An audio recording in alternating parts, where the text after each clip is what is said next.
I never told my son about the storage building. Not because it was worth a fortune, because as far as I knew, it wasn't worth anything at all. When Daniel married Brooke, I never imagined that forgotten building would become the reason our family nearly fell apart. My late husband Thomas bought the storage building almost 30 years ago. He called it a rainy day investment. I only visited it once. It was old, dusty, and half empty. Before we left, Thomas locked the office door and slipped a small brass key into my hand. "If anything ever happens to me," he said, "keep this safe. Don't tell Daniel about the building until you truly have to." I laughed at the time. "Why? It's just an old warehouse." He smiled but never answered. After he passed away, life became a blur of bills, work, and raising Daniel alone. The building stayed exactly where it had always been. Every year I paid the property taxes. Every few months a rental check arrived from a property manager Thomas had hired years earlier. The income covered the taxes with a little left over. I never visited. I never opened the office. And I never mentioned it to Daniel. To me, it was simply an old promise I intended to keep. Then Brooke entered our lives. At first, I genuinely liked her. She was thoughtful. She remembered birthdays. She brought flowers when she visited. Daniel looked happier than he had in years. I believed he'd found someone who loved him. A few weeks after the wedding, her questions began to change. Not about family, about property. Did Thomas ever own land? Any commercial buildings? Old businesses? Each question sounded casual. Each one stayed with me. I answered honestly. Nothing important. That wasn't exactly a lie. As far as I knew, the storage building truly wasn't important. One afternoon, I walked into the kitchen just as Brooke ended a phone call. She didn't see me. "I know the building exists," she whispered. "I just need proof before he finds out." She quickly hung up. When she noticed me standing there, she smiled too fast. That night, I couldn't sleep. How did she know? I had never told Daniel. He certainly hadn't told her. The only people who knew about that building were Thomas and me. The next morning, I drove past the property for the first time in almost 12 years.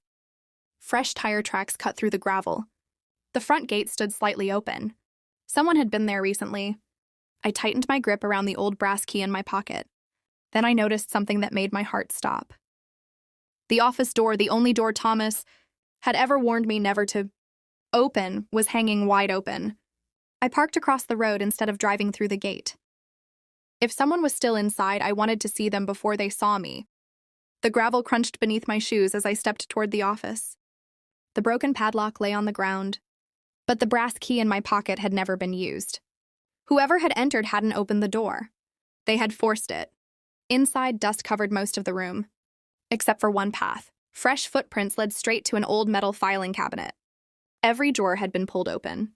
Folders lay scattered across the floor. Someone hadn't been stealing. They had been searching. My hands trembled as I picked up the nearest file. It wasn't a deed. It wasn't a bank statement. It was a rental agreement from 26 years earlier. Then another. And another. Every folder contained contracts for ordinary people renting storage units. Nothing looked valuable, so why break in? I opened the cabinet's bottom drawer. Tucked behind dozens of files was a worn leather ledger with Thomas's handwriting across the front. My heart skipped. I hadn't seen that handwriting since the day we buried him. The first pages listed monthly payments. The next pages showed names, addresses, phone numbers. Everything looked perfectly ordinary until I reached a column labeled balance. Dozens of accounts didn't list dollar amounts. Instead, Thomas had written the same 2 words. Paid in full. Again. And again. And again. I frowned. Why would he forgive so many debts? A car door slammed outside. I quickly closed the ledger. Brooke stepped into the office. For a second, neither of us spoke. She looked as surprised to see me as I was to see her. "I can explain," she finally said. "Then explain." She lowered her eyes. "I heard a developer wants this land." She swallowed hard. "They said whoever owns this building could become very wealthy." "So you broke in?" "No." Her answer came instantly. "I paid someone to find the ownership records." She looked ashamed the moment the words left her mouth. "I thought if Daniel inherited the property before anyone else knew, we'd never have to worry about money again." I stared at her. Part of me wanted to be furious. Another part saw genuine fear behind her confession. She hadn't grown up with security. She had grown up watching eviction notices appear on her family's front door. To her, money meant safety. It didn't excuse what she'd done, but I finally understood why she believed she was protecting her future. Before either of us could speak again, an old pickup truck rolled into the parking lot. An elderly woman climbed out carrying a canvas bag. She froze when she saw the broken lock. Then she looked directly at me. "You must be Thomas's wife." I nodded. She reached into her pocket and held out another brass key. "I've been waiting 15 years to give this to your family." I glanced down at the key in my own hand. They weren't identical. Mine opened the office. Hers opened something else. Then she quietly said the words that changed everything. "The real secret isn't in this room." The elderly woman introduced herself as Evelyn. "I managed this place with Thomas for nearly 20 years, she said quietly. After he passed, I kept my promise. I looked at her in disbelief. "You knew about this all along?" "I knew about the building," she replied. "Not everything inside it. Thomas said only his family should discover the rest." She led Brooke and me through the back hallway. At the end was a steel door I had never noticed before. No sign. No window. Just an old lock? Evelyn slid the second brass key into it. The mechanism clicked. The door opened. Inside wasn't gold. There weren't stacks of cash. There weren't expensive antiques. The room was lined with shelves filled with neat gray boxes. Every box carried a family's last name. Nothing else. I picked up one labeled Miller. Inside were baby photographs, military medals, handwritten recipes, school diplomas, and a wedding album wrapped in cloth. A small note rested on top. "Released after house fire, storage fees forgiven." My chest tightened. I opened another. A folded American flag. Children's drawings. Medical records. Another note. "Husband deployed overseas. Paid in full." Another box. Family Bibles. A little girl's ballet shoes. Insurance papers. Flood recovery. Paid in full. The words blurred as tears filled my eyes. Thomas hadn't built a business. He had built a refuge. People weren't renting space because they had extra belongings. They were trying to save the few pieces of their lives they had left. Evelyn nodded. When families couldn't pay, Thomas never locked them out. He quietly covered the cost with income from other units. He always said dignity should never have a storage fee. For years, I had believed my husband bought this place as an investment. I had been wrong. It had never been about money. It was about giving people one less thing to lose. Brooke slowly sank into a chair. She whispered. "I thought this place was hiding millions." She looked around the room, ashamed. "It was." Evelyn smiled gently. "Just not the kind you expected." Brooke covered her face. "My father lost everything after our apartment was repossessed. We couldn't even afford to keep our family photos. I promised myself I'd never be that helpless again. For the first time, I didn't see a woman chasing wealth. I saw a frightened little girl who had spent her life trying to outrun poverty." Then Daniel walked into the room. He had come looking for us after finding my car. His eyes moved from the shelves to Brooke, then to the boxes filled with other people's memories.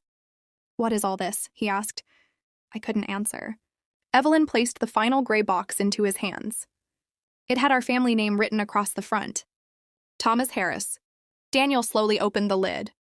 Inside was something none of us expected to find. Daniel lifted the lid with trembling hands. Inside wasn't cash. There wasn't a will. There wasn't a deed transferring hidden wealth. Instead, there was a worn leather journal, a stack of photographs, and one sealed envelope with my name written across it. "I hoped you'd never need this," I whispered. My voice barely sounded like my own. Daniel handed me the envelope. Inside was a single page in Thomas's handwriting.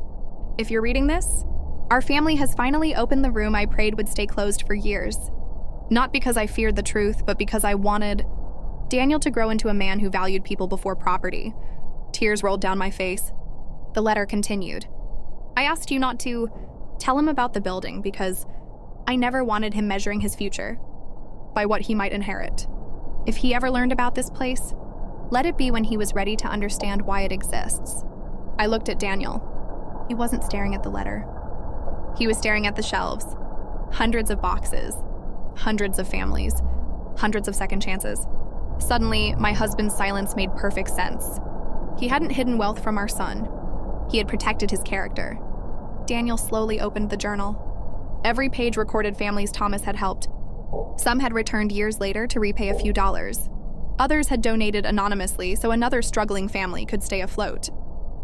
Kindness had quietly multiplied long after Thomas was gone. Brooke stood beside me, unable to speak. Finally, she broke the silence. "I don't deserve to ask for forgiveness." "No," I replied softly. "You don't." She lowered her head. "But you can earn trust." The next weekend, she came back. Not because anyone asked. She repaired broken shelves, sorted records, called families whose belongings had been waiting for years. Week after week, she returned. Months passed. She never mentioned selling the land again. One rainy afternoon, an elderly couple arrived after losing their home to a kitchen fire. They apologized because they couldn't afford the first month's rent. Daniel smiled. He opened the ledger, just as his father once had. Under balance, he wrote 2 familiar words. "Paid in full." The husband tried to argue. Daniel simply shook his head. "When life gives you another chance," he said, "the best payment is giving one to someone else." As they walked away, I slipped the old brass key into Daniel's hand. "I kept this from you because I made your father's promise." He closed my fingers around his hand. "And now I'll make the same promise." Today, people still drive past that old storage building without giving it a second glance. They see weathered walls and rusted doors. I see the place where my husband taught our family that the greatest inheritance isn't money. It's the courage to quietly carry someone else's burden until they're strong enough to carry it themselves. And every time I hear a storage door close, I remember the secret I kept from my son wasn't a building. It was the kind of man his father hoped he would one day become.